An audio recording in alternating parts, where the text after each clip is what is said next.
In this video, I'll demonstrate how to install Bootstrap 4 into a web project using the NuGet package manager in Visual Studio. And as we get started, it's important for you to remember that as I record the video series, this course is recorded using an alpha version of Bootstrap 4. Things are changing dramatically and quickly, not the least of which I'm sure will be the URLs and the links and even the documentation. So it's important that you use some common sense whenever following along with this course. I'm recording it in the spring of 2016. So depending on how soon after I record this course that you're actually watching it, what you see on screen might be dramatically different than what I see on screen. So right now, as I record this, to get to the downloads and the documentation, you need to go to the URL v4-alpha.getbootstrap.com. But the key is going to getbootstrap.com and then looking around to find the latest version of Bootstrap that's available for specifically version 4. And using that as your point of reference to download Bootstrap, install Bootstrap, look at the various examples and so on. Okay. So as you can see, here I am in the alpha website, and I can download Bootstrap. As I record this video, they don't even have a compiled version of the CSS available. I have to either download the source files, or I'm going to have to use a package manager like NuGet in order to get a reference to it, or one of the CDNs, and we'll talk about that in just a moment. Now, you might be asking yourself, wait a second, this is CSS, right? Why does it need to be compiled? What will it be compiled from, and what will it be compiled into?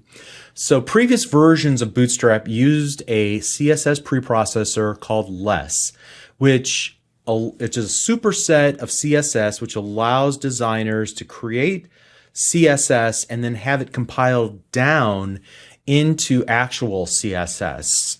And the reason why you would use a superset is for organization and management of all of the styles. It also provides some utilities. And in newer versions, you can use variables and other programming constructs. So it makes creating serious CSS frameworks possible and manageable.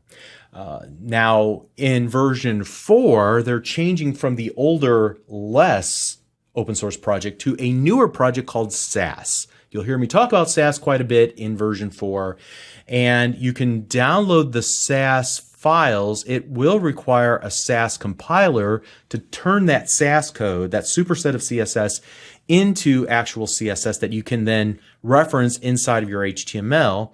It will require some setup. It also requires tools that as Visual Studio developers we're not as comfortable as using. Some of the other development platforms like Ruby on Rails, for example, probably more adept at using some of the tools, or Node.js. So if you're coming from those platforms, you might think that's kind of silly for us to say this, but as .NET developers, we're not as familiar with tools like Bower and NPM and Gulp and Grunt and all these tools that you would use along with Sass in order to create a tool chain that compiles, that gets the latest version of Bootstrap 4, of Sass, and all the other tools we'll need, and then actually would compile out to a CSS. So in our case, what we're going to do is stick with what Visual Studio developers know, and that is NuGet. And you see, we get a nice little example here where we can type in install-package Bootstrap with the pre-extension on the end here in order to get the latest preview version of Bootstrap as it's being developed. All right, so that's what we're going to do. So to facilitate this, I'm going to create a new web application in Visual Studio. And I'm merely going to call this, so make sure that we're in the templates, Visual C# web, ASP.NET web application. We're going to call this Bootstrap for course, and then click OK. And then in the new ASP.NET project dialog, make sure you choose the empty ASP.NET 4.6 template. If you like, you can add the web form folders and references. That's fine.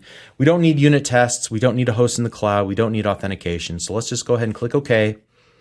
And after a few moments, we'll get the Solution Explorer we can see that we only have 2 folders and no references to any CSS, HTML, or the like. However, we are going to change that by going to the Tools menu and selecting the NuGet Package Manager option, then select the Package Manager console. And in here, what we'll do is type in install-package. This is case sensitive, so just be aware of that. Bootstrap and then the -pre, like so, and then hit enter on the keyboard. And after a moment, NuGet will grab down all of the components that we need. It'll create folders for us, like the content and the scripts folder, and the files that we need, like the Bootstrap files as well as jQuery files, are going to be in those 2 folders. So now, in order to actually reference Bootstrap and to make sure that we can actually hit it from our web pages in this project, I'm going to go and make sure to select our project, then go to the project menu and select Add New Item.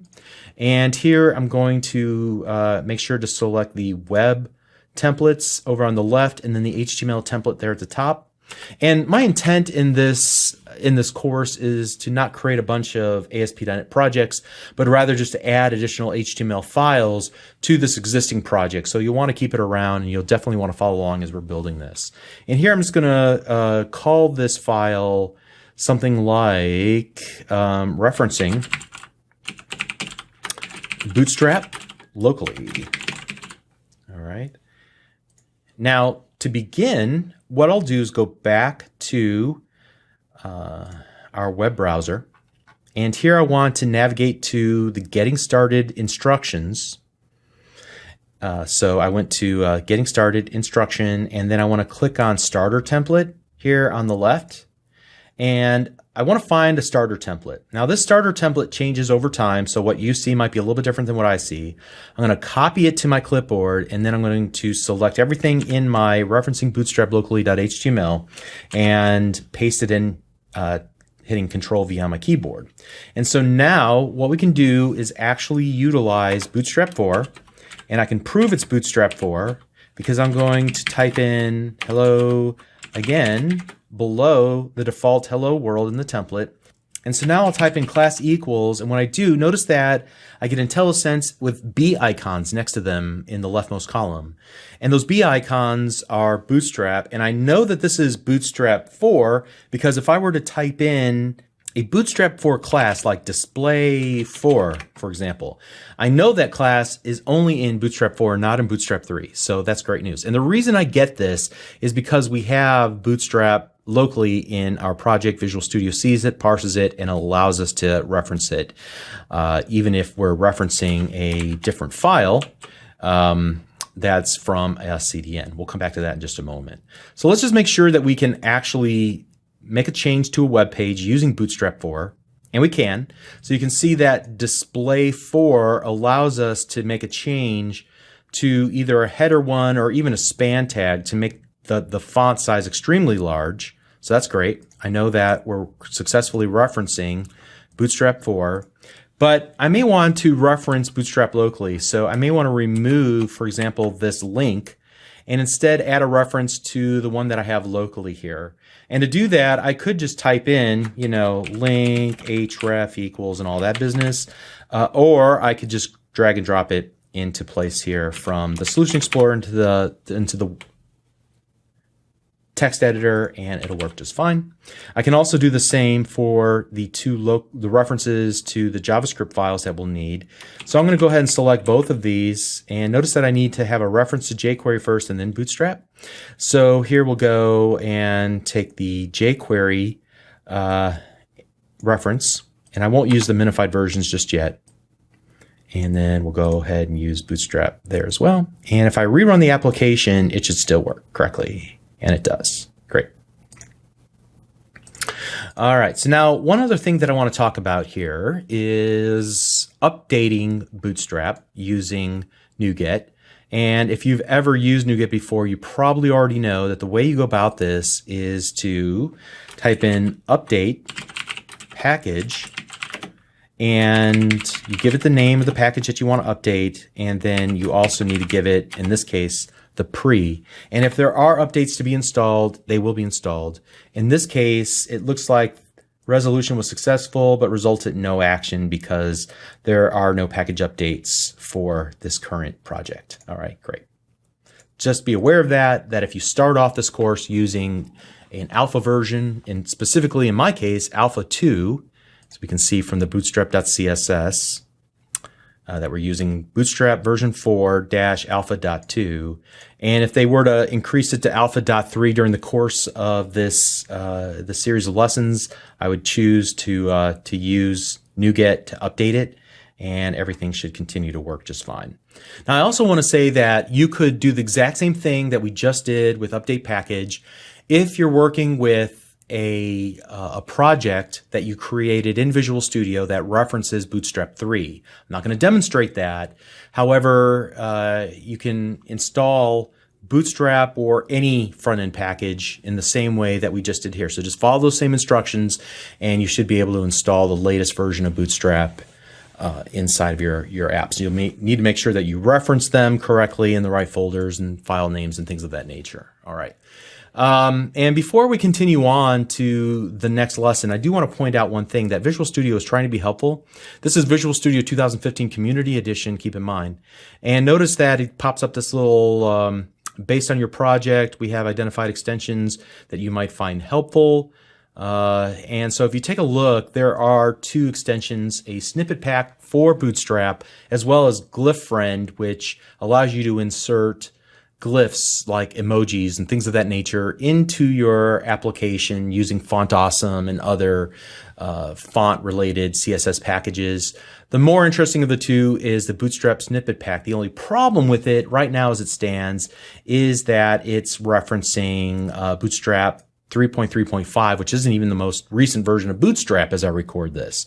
And you have to keep in mind that this is not created by Microsoft, but just a member of the development community, which is awesome on the one hand, but then also it's not going to be supported. What it does basically gives you snippets, which we're always a fan of when we're working with Visual Studio. The problem is they just have a reference to all the 3.0 versions. Maybe by the time you watch it, they'll update this. But I'm going to go ahead and close that, cancel that, and I'm going to say, no, I'm not really all that interested. In fact, don't even show me this again. I'll go ahead and save the project, and we'll stop right there. In the very next lesson, what we'll do is take a tour of the various files that were added for us as we were adding Bootstrap to our local project. So we'll start back up there. See you there. Thanks.